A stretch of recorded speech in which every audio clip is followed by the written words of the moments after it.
অবরুদ্ধ গাজায় থেমে নেই ইসরায়েলি বাহিনীর হামলা।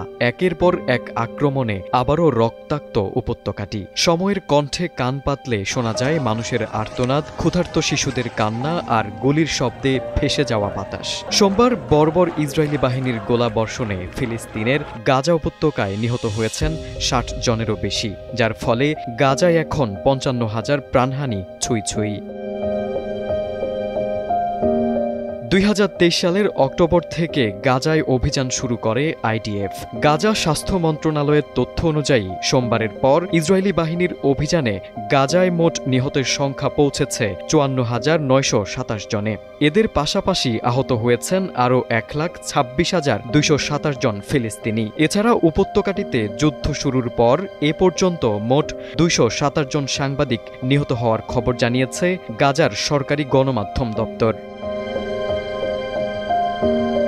২০২৩ সালের অক্টোবরে ইসরায়েলের ভূখণ্ডে ঢুকে অতর্কিত হামলা চালায় গাজা উপত্যকা নিয়ন্ত্রণকারী সশস্ত্র রাজনৈতিক গোষ্ঠী হামাস যোদ্ধারা।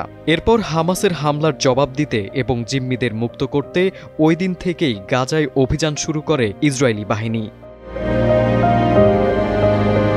টানা ১৫ মাসেরও বেশি সময় ধরে অভিযান চালানোর পর যুক্তরাষ্ট্র ও মধ্যস্থতাকারী অন্যান্য দেশগুলোর চাপে বাধ্য হয়ে গত ১৯ জানুয়ারি গাজায় যুদ্ধবিরতি ঘোষণা করে ইসরায়েল। কিন্তু যুদ্ধবিরতির ২ মাস শেষ হওয়ার আগেই ফের গাজায় অভিযান শুরু করে আইডিএফ। দ্বিতীয় দফার এই অভিযানে গত ২.৫ মাসে গাজায় নিহত হয়েছেন ৪,৬৪৯ জন ফিলিস্তিনি এবং আহত হয়েছেন আরও ১৪,৫৭০ জন।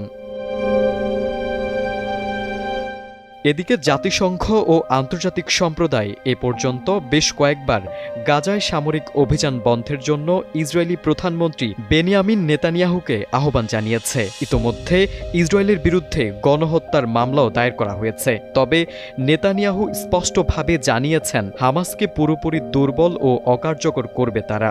সেই সাথে জিম্মিদের মুক্ত করে লক্ষ্য পূরণ না হওয়া পর্যন্ত গাজায় অভিযান চালিয়ে যাবে ইসরায়েলি বাহিনী। তারেক আজিজ, সময়ের আলো।